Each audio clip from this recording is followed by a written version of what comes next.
Hello, everyone, and welcome to another episode of LunarCrush Live. Today, I'm joined by Adam Lowe, who's the CTO of Arculus. Welcome, Adam. Thank you. I really appreciate being here. Great. How are you doing today? It's great. Over the jet lag, and happy to be at the show. Oh, where'd you come in from? We came in from Newark, so Okay. not too far from New York City. Okay, we came all the way from Los Angeles, so it's a little bit of an 8-hour time difference. It takes a few days. Yeah, it does. Yeah, Absolutely. it's fun. So, I mean, what are your general thoughts of the show here today at Money 2020 over the last 3 days? It's been great. I've been to a number of the shows in Vegas. This is my first one here in Amsterdam. It's been great talking to our banking partners. Our parent company makes almost every metal payment card in the world, so we got a lot of banking friends here. And then talking to our blockchain friends as well about Arculus and all the cool Web 2.5, Web 3 stuff we can do with them. Well, that's interesting. So what are some of those conversations that you're having between Web 2.5 and Web 3? Are there any trends that you're seeing?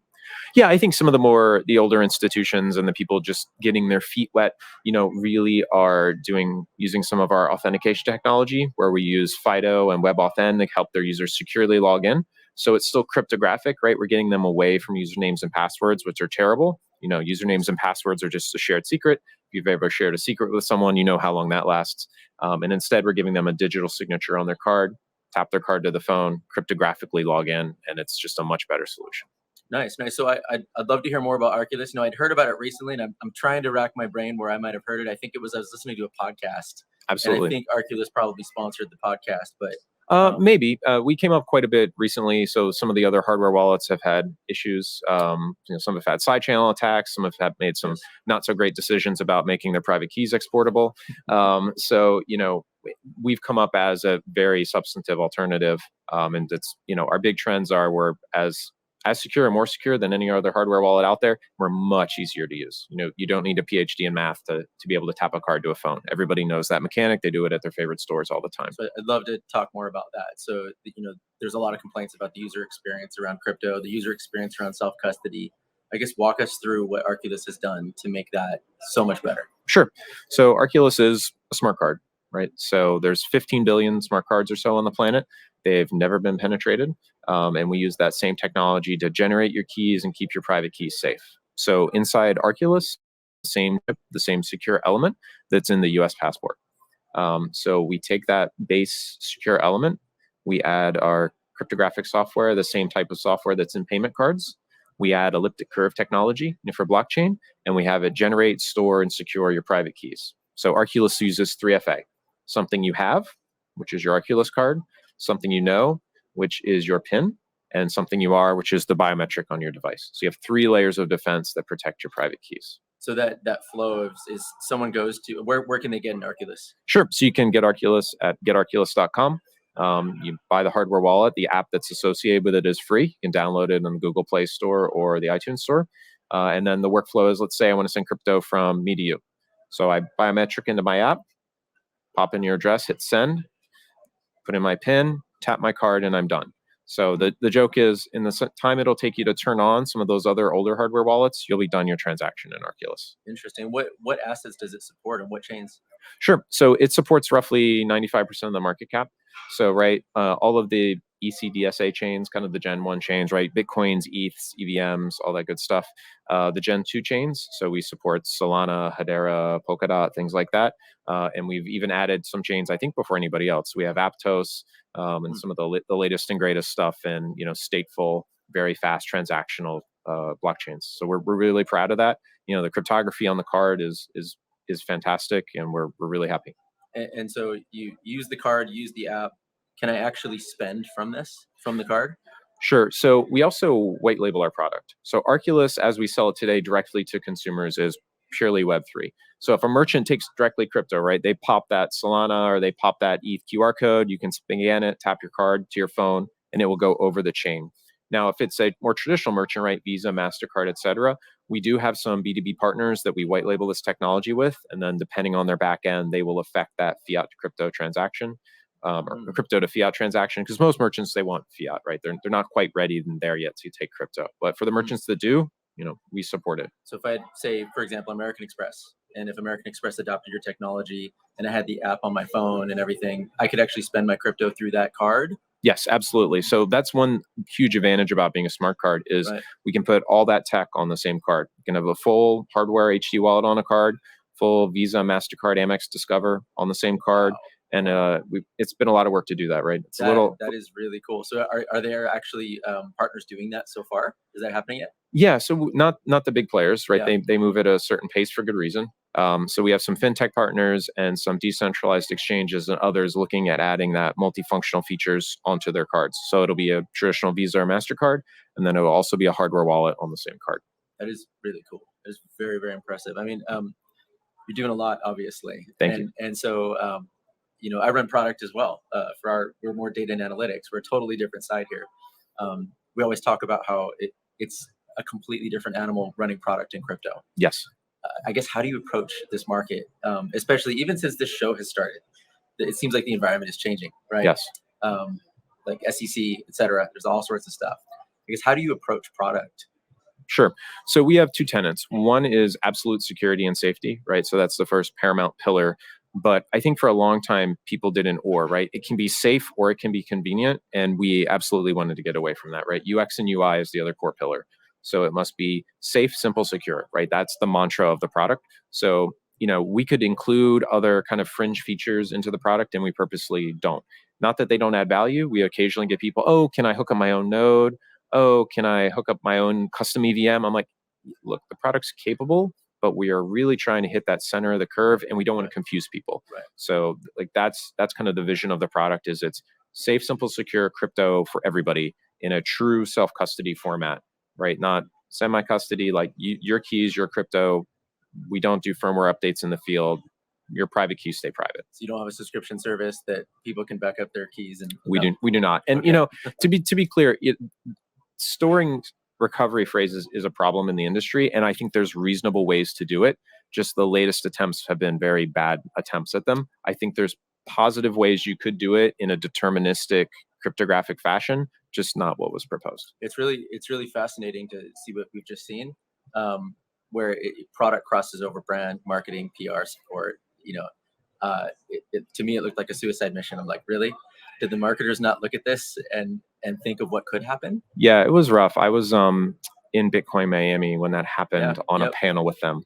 And it's out there on the web if people want to watch it. It was rough from the audience for them.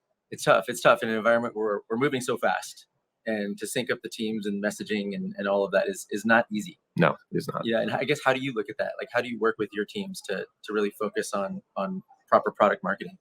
Yeah, so I think we really think about our segmentation of our users, right? And who we're preaching to and who our core user base is, and how make sure that the product priorities align to that. So we may not be the very first to market when some chain comes out or some coin comes out, but we want to make sure it fits, right? Like I can't tell you how many DMs 24 hours after Pepe got pumped. Like, why didn't you add Pepe? I'm like, because we're not going to add a pump and dump coin tomorrow, right? So, we're really thoughtful about how we protect the brand. It's security, it's authentication, digital assets, digital identity, and we really push to protect that, especially because we have our entire B2B side of the business, right? People white label our technology. They trust us. They trust our parent. We're publicly traded on the NASDAQ. So we can't just go. We have to be more thoughtful than some of the people in the space, and that's fine. Web3 is very fast, but we may not be the first, but we're always going to do a thoughtful implementation. So on the topic of being thoughtful, let's back up and let's go to the 101 level. Why would someone want to self-custody their assets? And I asked that from the standpoint of, I probably know more people that have lost assets through trying to self-custody than keeping it on an exchange even. And the advice is always, don't keep it on an exchange. But from your perspective, why would someone want to self-custody? Sure. So I think it's, for me, it's not being, it's being an unaccredited investor in some of those platforms or debitor, right? So, when FTX melted down or Celsius melted down, you were at the back of the line, right? So if you read those terms and conditions, you're at the very back of the line. So exchanges provide value, right? There is value in having those liquidity pools and being able to go from one asset to the other. I mean, a lot of people use decentralized exchanges, but centralized exchanges bring value to the ecosystem. But for long-term storage, for a good chunk of your assets, I think it's really important to self-custody, because then you're in control of your assets. Especially where the segment is less regulated than traditional banking. No one is necessarily going to give you your assets back if there's a problem. Whereas if they're self-custodied, you're in control, your keys, your crypto. And we really strive to have a product like this because we think with Arculus, you're not going to have a problem. You're not going to lose that crypto like you would on legacy products. So we think we've solved one of those key fundamental problems of self-custody. And an important nuance to that is keeping it on hardware, right? So there are some self-custody software wallets where your keys are still on your phone. And I don't know if you saw like the Atomic Wallet news. Oh yeah. Right. Yes. That's a problem. So that is Right. the core reason why we say you need to keep your keys off your phone and on a hardware device. Okay. And so on the note of, your keys, what happens if you lose the card? Sure. So if you lose your card, first off, it's not a security problem. I could hand you my card, hand you my phone. You don't know my PIN. You don't have my biometric. And right, there's just not a security risk there. All you have to do is get a new card. You'll enter in your 12 or 24 word recovery phrase, and you'll be back up and running in 2 minutes. 2 minutes. And so, and is that also stored on the device? Like if I have all of my assets on there and I want to transfer those assets over, is that just like, how does that work? Sure. So what's really important is there are no private keys on your phone, and there's never any private keys on the phone. They're generated and stored on the card. So if you wanted to move your assets, you could either move them over the chain, or let's say you, for some reason, wanted to use MetaMask or some other browser extension or something, that your recovery phrase is fully transportable. So if you put in 24 words into MetaMask and you put them into Arculus, you'll get all the same answers and have all the same balances, et cetera. So your keys are fully portable. So if you choose to move on to a new product, or we went away tomorrow, God forbid, your assets are safe and fully portable to your wallet of choice. Nice. That's very important too, because people use their assets in different ways. So it's exciting. I mean, what are some of the other areas that you're looking at that are, I guess, issues with self-custody that you guys are addressing? Sure, absolutely. So we think one thing is right now, self-custody is not particularly transactional. So by partnering with people like Circle and Visa and MasterCard, we're working on ways to, because we're, again, a smart card, make it more spendable, make it transactional in a regulatory and reasonable way, depending on markets. And LATAM is different than EMEA, is different in Europe, is different than the US. So we're working in a regionalized way to help bring that about. The other thing we're doing a lot with exchange partners is keeping individual accounts safe. So if you do keep your assets on the Coinbases of the world, the Crypto.coms of the world, the Geminis of the world, we can make a version of Arculus for them that still uses cryptographic keys, but logs them into their account securely, so that your centralized account is also secured with cryptographic keys instead of a username or password. So we think that's really important for centralized custody. So that's why I was saying, whether you're Web 2, Web 2.5, or Web 3, Arculus wants to keep you safe, and we can support all of those means. Please get that to market fast. That's actually fascinating when you think about it. I mean, in some form, something has a Web 2 centralization aspect to it, no matter which way you slice it. Right. So, but it's interesting when you think of, we're sort of in this world of centralized exchanges, decentralized exchanges, but a lot of this stuff's still hosted on AWS. A lot of this stuff has the same attack vectors that you could attack other things with. So it's interesting when you think through a centralized exchange using your product as well. And so I guess, how do you look at, I know you have like a B2B product. How do you look at that segment of your business? I guess, what are they focused on doing? Sure. So for our exchange customers, it's typically a payment card plus the authentication. So it's called FIDO2, Fast ID Online. It's been adopted by everyone. Google, Apple, Facebook, Instagram, all the big tech players have adopted this technology. Mm-hmm. So, for our centralized exchange partners, it's typically a payment card plus that to keep their logins and users safe. Off the shelf, it can secure the login and passkey for every Google phone, every Android phone that's modern, and every modern iPhone as well. So, there were some New York Times articles, as an example, where people had their Apple ID hacked and kind of lost their whole life. Yeah. If they had a hardware key backing up their Apple ID, that could not have happened. So we're really focused on protecting centralized login for a portion of our B2B customers. And then for our Web3 customers, it's our blockchain product. So we have a number of decentralized exchanges using Arculus for their wallet. So Change Finance, which is a really cool DEX out of Singapore, is using our product. Yep. And we've streamed with their team in the past. Awesome. Yeah. Yes. Yeah. So if you go to their app, you can see the Arculus integration. So if I get this straight, this is a pivotal piece towards onboarding potentially for users, especially with exchanges and Web3 applications. but it also is a pivotal piece of maybe using your assets. So you kind of are kind of filling that, I guess, user journey, if you will. Yeah, that's exactly how we map it out, right? You need to securely and easily onboard, then in a daily driver space, be able to use something, be transactional, give crypto daily relevance in your life, and then portability if you decide to change how to use it. And that really securing that user journey across that whole spectrum is key to the product. Nice. And loaded question, because this is timely. I guess, how do you look at what's going on with, SEC versus Binance, Coinbase, and how does that relate to your product? And I asked through the lens of, like, for example, yesterday we saw, Robinhood is now delisting some assets that were classified as securities by the SEC in the Binance and Coinbase lawsuits. How do you look at supporting these assets in this environment? Sure. So the nice thing with us is we really are almost a padlock and keys, right? So because it's a security product and because it's self-custodied, we fully believe in choice. So Arculus has since day one supported XRP. Arculus supports DOT. Arculus supports Cardano. Arculus supports all these things that have on centralized exchanges, been classified as securities because we don't get in the middle, right? We give someone essentially lock and key for their assets, and then what they do on the blockchain is their business. So whether Bitcoin's up, Bitcoin's down, whether something is a security today or not, we are in the business of keeping people safe, secure, and giving them choice. And that's really how we view it from the platform lens. Mm-hmm. And we really think the government's okay with that, right? People already have the asset. We're not flipping those assets. We're simply allowing people to safely move them around the blockchain. So if one of these assets were listed as a security, does that maybe not matter for what you're doing? Exactly. So we believe, and GC believes, and everybody believes that, with self-custody, we're not in the middle. So the users pushing in around the blockchain, we are just giving them a piece of hardware that allows them to securely sign for that. So we are not custodying any assets. We have no knowledge of individuals, right? We don't KYC you. So really is full self-custody, full independent choice. So yes, that regulation should not impact us. And when you say assets, where does that stop? I mean, what kind of assets could I theoretically put on my Arculus? Sure. So in the consumer application, right, like I said, it's around 95% of the blockchain. So EVMs, bot, et cetera. Cryptographically, for our B2B products, it really can sign for any modern blockchain.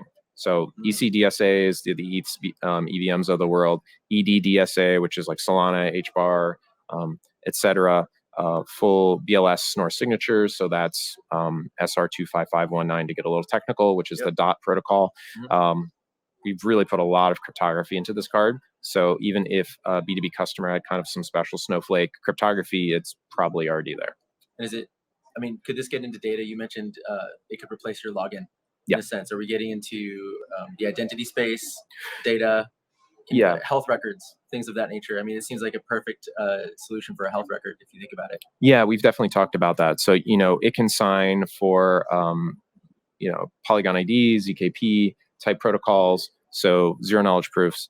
And we think that's a fantastic use case for it. We're not going to put that in the consumer app, but we are definitely talking about privacy and signing and, adding identity to this, right? So whether it's a central login for, it can log into Instagram, right? With you tap that card, right. Or to the much more serious, issuance of identity and self-sovereign identity. And, we really believe, and it's very important to me personally, that identity be self-sovereign, right? Your identity starts with you. In our case, it starts with entropy on a smart card, and you have those keys, and then you start hanging off credentials off of that identity instead of begging one of the big tech providers for an identity, right? So we get back to that self-sovereign identity, and that's a very, very, very important issue to me personally. Yeah, and it's interesting, right? Because a lot of those chains that you're supporting, a lot of them also talk about building some sort of an identification for individuals on their chain, and they're all doing it separately. But that's not necessarily going to work for a consumer when everything's siloed off. So you do need something to bring it all together. Yeah. So very exciting. So, thank you. Well, that's all the questions I have for you today. Is there anything you'd like to talk about as far as what people can look forward to, or the conference, or anything you'd like? Sure. So I just wanted to hit again that, we're happy and we love our consumer product. We're really putting a lot of effort into our B2B side of our business to help bring Web3 to payments platforms, identity platforms, and even what we talked about with centralized login here. So Arculus is digital asset and digital identity. And we do it in a premium form factor that users will actually carry, right? People won't carry YubiKeys, they lose USB dongles. In the same way that we bring premium brand and form factor to these payment objects, you can now also associate that brand affinity to security in a form factor people will actually use. So we think that's why we kind of have this right to win and why we're going to be successful in the space. I love it. I wish you guys a lot of luck. Very exciting. Thanks for joining us.